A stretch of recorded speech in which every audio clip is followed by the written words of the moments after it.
So I'm very excited to introduce this next speaker. Chad Wars, our CEO, actually, his wife introduced us to Cristina. She's going to be talking about prescription recipes, how to heal your body through food. I'm excited for this talk. Please welcome Cristina Curp. Thank you. Hi everyone, so I'm Cristina Curp. I am the founder of the Castaway Kitchen and the author of Made Whole Cookbook.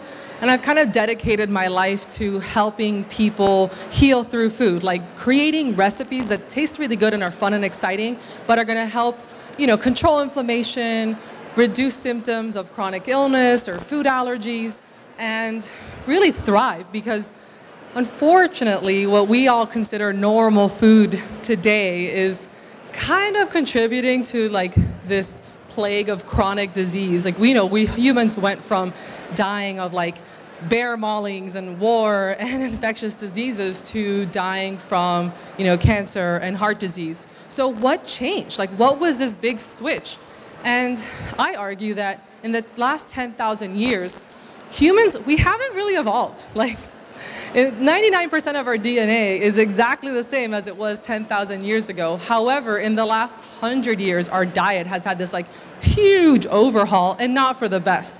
Granted, there are benefits, obviously, to modern science and that evolution. There's life-saving medicine, but we went from harvesting our own food, being constantly moving, hunting, gathering, to going to the store and buying something that's shelf-stable, pre-bought, made by a corporation, not even a human being. So that, I argue, is really the basis of a lot of the things that we're seeing today. And I know this because I ended up in that personally, that's been my story.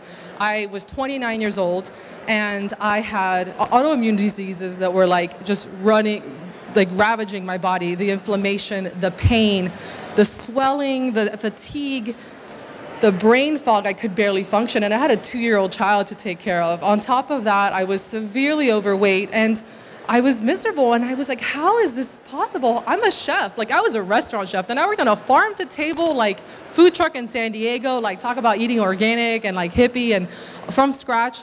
So how did I end up so sick? And I really started to look at my food choices because I had spent most of my life medicated. Lots of antibiotics, lots of painkillers, and it wasn't getting me anywhere. So I kind of fell down the ancestral health rabbit hole. If you don't know who Rob Wolf is, he's really prolific in the paleo community. And there was a blog post on, a guest post on his website from someone who had my condition. I don't know if you're familiar with hidradenitis suppurativa. Maybe some of your customers have it. It's a chronic skin condition. It's extremely painful. Boils, abscesses, inflammation. It's embarrassing and painful, and that's the condition that I have. So at 29 years old, this was just all over my body, and I was miserable.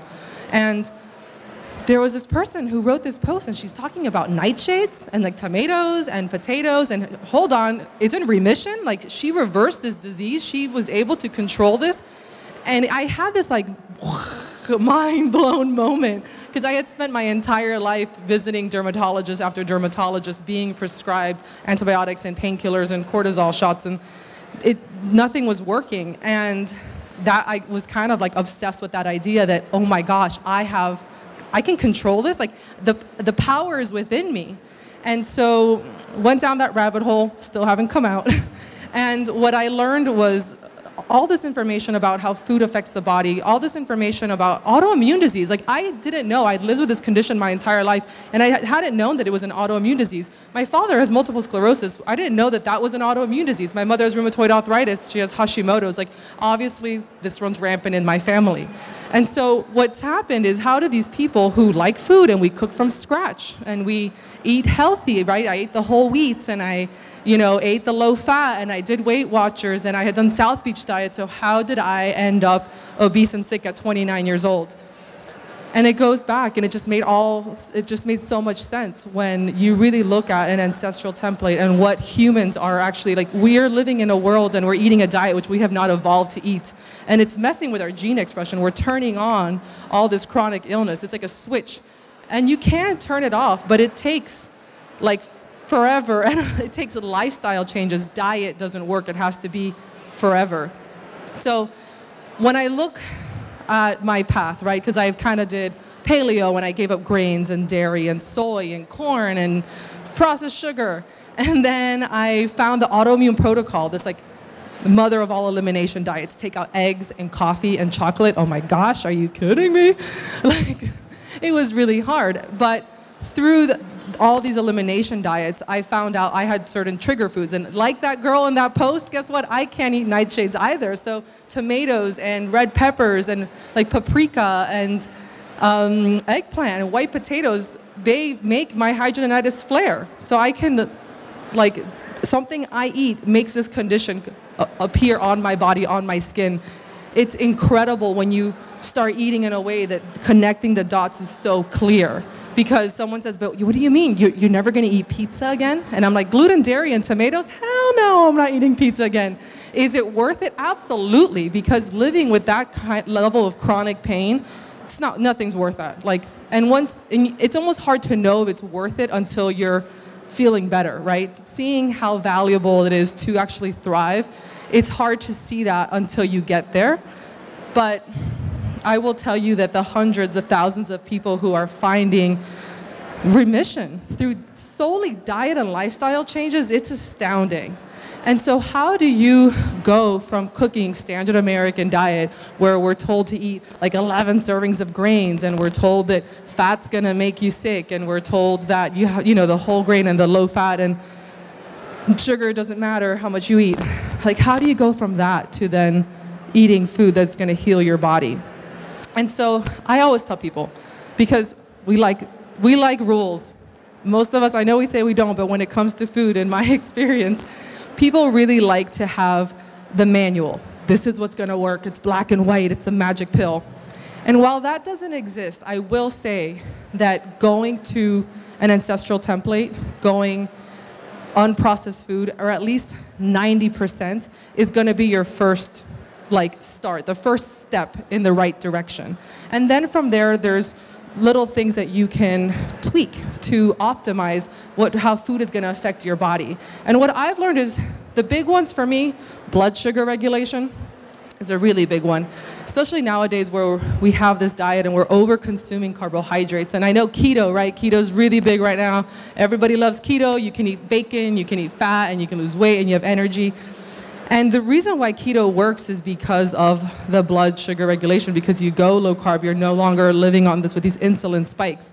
And what happens when your insulin spikes after eating a super carb heavy meal is your body, not your insulin, your blood sugar spikes. What happens is the insulin likes to overcorrect. So you're gonna go from this blood sugar spike, you're gonna have all this energy, to that sugar crash, right? We all know the big crash. You eat a donut, you have coffee with cream, with sugar, 2 hours later, you're on the floor. And that sugar crash and that low blood sugar isn't gonna be another alarm bell for your body that's going to spike your cortisol and the HPA axis, and it's gonna get your pancreas involved again, and it's gonna wanna go say, oh my gosh, blood sugar's too low now, so we have to go into our liver, we have to get that stored glycogen, turn it into glucose, put it back into the bloodstream, we have to fix this, because our body has this kind of narrow window of healthy blood sugar, and if we're above or below that, it's gonna try and fix it. So most of us are living on this blood sugar, insane peaks and lows, where really it should be a nice even wave. So omitting these high starch foods, this sugar, everything has sugar. Have you looked at labels? Who's heard of a Whole30 around here? It's a really, right? Whole30 is really popular. I've done 6. I know. I see some faces like, what? You crazy. But the great thing, what Whole30 taught me was to read labels, because you can't have any form of sugar. And while you can still enjoy starchy vegetables, a lot of people see blood sugar regulation improvement even on a Whole30 because you're omitting the added sugar that's in everything we eat. Seasoning blends, it's in the ketchup, it's in sauce, it's in things that you wouldn't even you're like, why does this even have sugar? So paying attention to that, paying attention to exactly how much sugar we are consuming, that's gonna be number one, because that blood sugar regulation is gonna help you have better energy, it's gonna help your mental clarity, it's gonna keep your body from having these highs and lows. And then I like to think of fat as our friend. I know, and this is definitely something that is popular in the keto crowd, but I think still mainstream people are afraid to consume adequate amounts of fat because we've been told for so long that fat is gonna make you fat and it's gonna clog your arteries. But a lot of really important vitamins are fat soluble, and fat's if we eat, let's say, a sweet potato, but we put some grass-fed butter on it, it's going to make that digestion of the sweet potato a little slower. It's not going to like hit our bloodstream immediately. We're going to be able to better absorb the nutrients in that sweet potato. So fat is your friend. Doesn't mean that you have to go drowning everything you eat in fat, but definitely adding a proper amount, an adequate amount is great. Have an avocado. Have a whole half of an avocado. Don't be scared of fats. Another thing is that we need to source our food properly, and I really love the idea of grass-fed protein, pastured proteins, because of course, I don't know if you know this, but we are the corn people. The United States, our animals eat corn. Everything is sweetened with corn syrup and corn starches in everything we eat. So when we go back to eating seasonal produce, locally grown things, we're eating with different colors, and we're eating animals that ate grass or lizards or bugs or whatever they're supposed to eat. We're getting these animals that protein has better fats in it, has more nutrition. And all that is going to make our food more satisfying. Like, it's really mind-blowing when you think that we're consuming, standard American diet, we're over-consuming this food that, spoiler alert, it's bliss point. All this like processed food, they make it. It's like they test for this, actually, the corporations. They want to activate that bliss point in our brain that comes back from the primal days when food was scarce and calorie-dense food was scarce. So let's say we ran into a really ripe apple tree, and we just went to town on apples because we knew that this food was sweet and calorie dense, and we didn't know when we were going to eat next. So we are wired to eat that, like all the apples. But guess what? We're not going to starve anytime soon. So what happens when we eat these foods, these sweet foods, these super starchy sugar, they have that perfect combination of sugar and salt, and they activate that bliss point. It's activating that part of our brain that wants us to overeat that's telling us, hey, you have to eat more of this to survive because you don't know when you're going to eat next. And that goes back to we are eating a diet we are not evolved to eat. And so omitting those foods that are going to activate that bliss point is really going to help with your hunger signals, because that, I don't know if any of you have ever been there where you're like eating and you just feel like you're never full. And so you're over-consuming food, but your body is nutritionally starved. And unfortunately, that happens to a lot of Americans today. And it even goes back to our digestion, as simple as the hydrochloric acid in our stomach. Our stomachs are extremely acidic environments, and you have all these people on proton inhibitors, and they're taking Tums, and they're trying to quiet that acid in their stomach. But what that's happening then is that you're not breaking down your food properly, and you can't get all the nourishment in your food. And then you're going to get the food isn't broken down enough, and it gets into your small intestine, and the proteins are too big, and they're going to cause leaky gut. And fun fact, that most GERD or acid reflux, so that thought that we make the connection that it's too much acidity in our stomach, it's more about the wrong place at the wrong time versus too much acid. It's actually, most people have too little stomach acid. Most people actually have low stomach acid versus too much. Our stomach, literally excretes like pure hydrochloric acid. So obviously it's meant to be an acidic environment. And it's part of the digestion process, right? So we have all these interventions nowadays that disrupt our process of digestion. So from what we put into our mouth to the way that we're not sitting down to eat. We're rushing around. We're eating at our desk instead of like relaxing or enjoying our food. We're eating in the car or while we're driving. All of these like lifestyle factors also contribute to kind of wrecking the system that is built. It's this beautiful mechanism that's built to work perfectly so you can thrive. So if we think about healing through food, I feel that the basics, you have to kind of like build your plate on certain pillars. And beyond food, number one, sit down for meals, quiet, turn off your phone, look away from your computer, maybe get out of your office, go sit on the grass across the street if possible, right? And then you want to build your plate on like certain pillars, right? You want to get adequate protein. Protein's really important. Amino acids, building blocks. It literally repairs our body in a cellular level. And protein is very satisfying. It's actually one of those foods that's very hard to overeat. So I'm a big proponent of protein. And then you want colorful vegetables. And I think that if you think of at least 3 different colors, right, from seeds, from berries, from greens, different colored veggies, and you fill your plate with that instead of grains or chips or, you know, whatever quick starchy food that there is that's going to activate that bliss point that's going to keep you hungry, you're going to really fill up because you're going to have fiber and you're going to have micronutrients, which are so important. And then you have fat. And the fat is going to not only make your food taste so much better because it's delicious, like, then you're going to have this plate that's completely satisfying. And it's going to leave you with energy, because who gets really tired after they eat sometimes? Like, spoiler alert, that shouldn't happen. Like, food should give you energy. It should not make you tired. And so creating your plate based on this ancestral template is really an easy peasy way. Like, I just think of like the manual. That's what I think of. Like, you know, obviously it depends on each and every one of us, right? Like the specifics, the minutia of what's really going to help us thrive. And that's where I tell people that they have to troubleshoot for themselves. Like, my colorful plate of vegetables and protein with adequate fat won't have tomatoes on it, because tomatoes are beautiful and they're colorful, but I can't eat them. And that's a whole other can of worms. But if you want to, and I'm going to go over elimination diets very quickly and the importance of elimination diets, especially for managing disease with diet. So when you eliminate all these foods, and all the foods that are eliminated on the autoimmune protocol, all these foods have a higher probability of irritating your gut lining or of permeating the gut lining, because literally that's what happens. Leaky gut is exactly that. These proteins and this bacteria, it's escaping your gut and it hitches a ride on your bloodstream. And then and when you have like certain autoimmune disease, the cytokines, or your immune system, will specifically attack healthy cells in your body. When it's rheumatoid arthritis, it's your joints. When it's multiple sclerosis, it's your nerves. When it's Hashimoto's, it's your thyroid.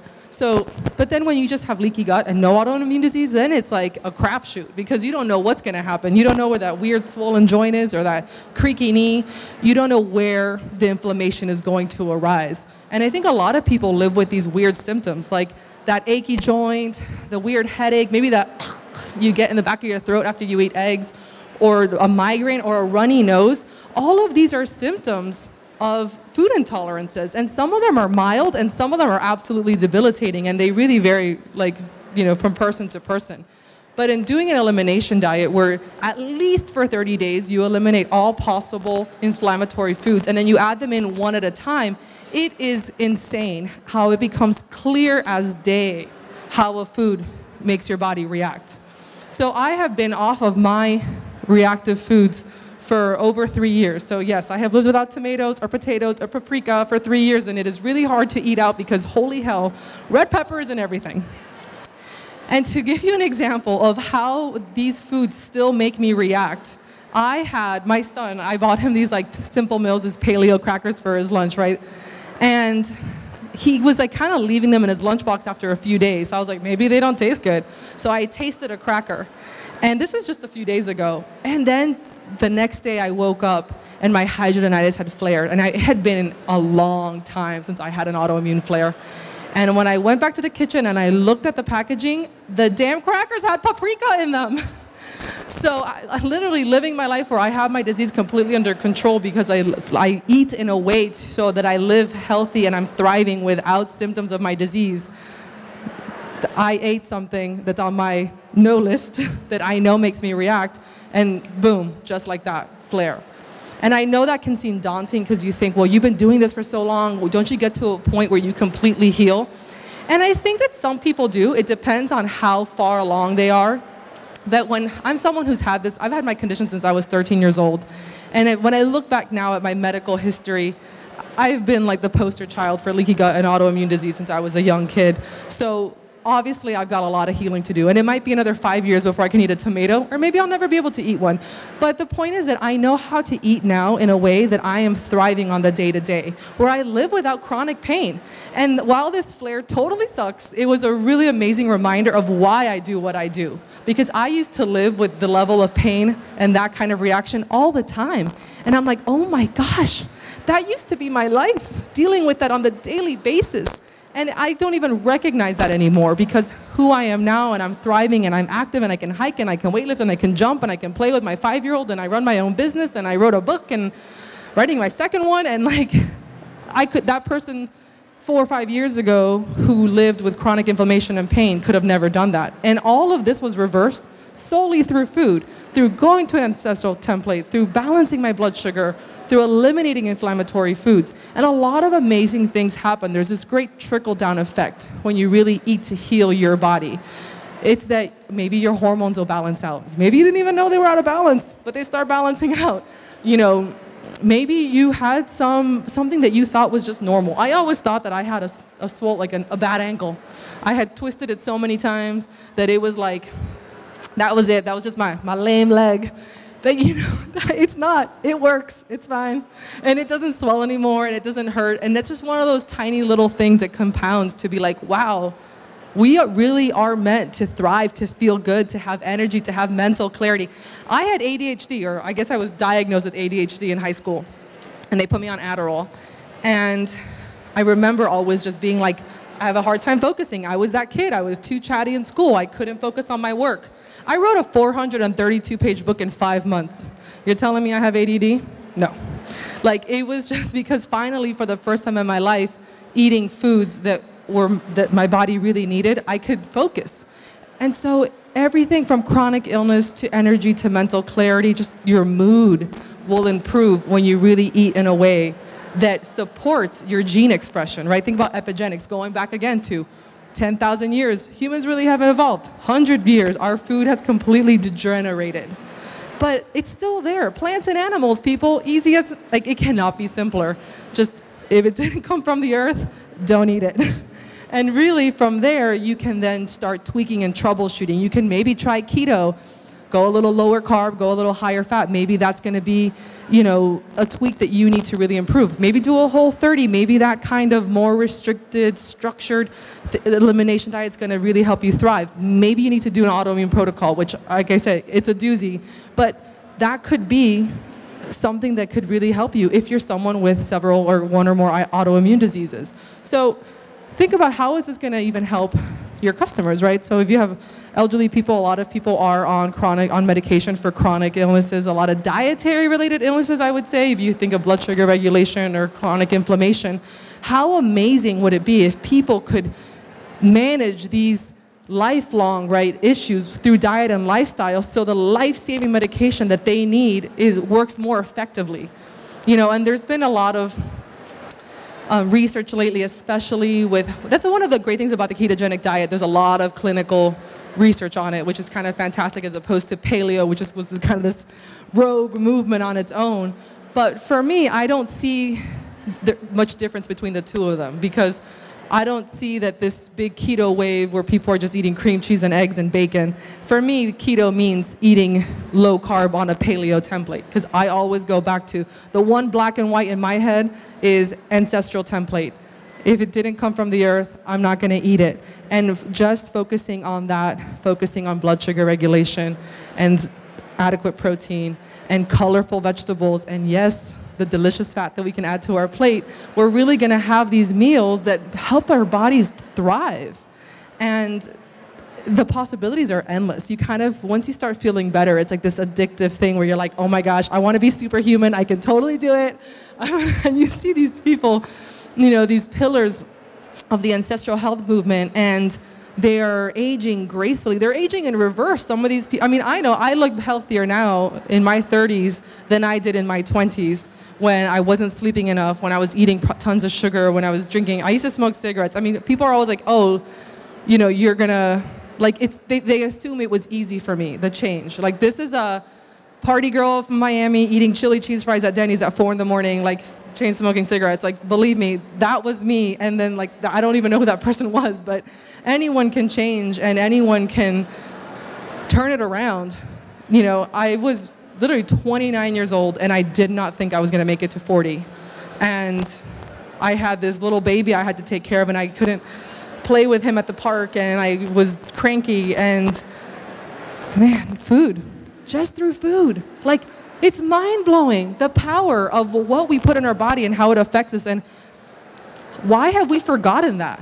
Literally, what we eat, we break it down in our body, and it nourishes us on a cellular level. Like, the food you eat literally goes into every cell in your body. So I hope next time you go to make your plate, you think about color, protein, good fats, blood sugar regulation. And thank you so much for listening.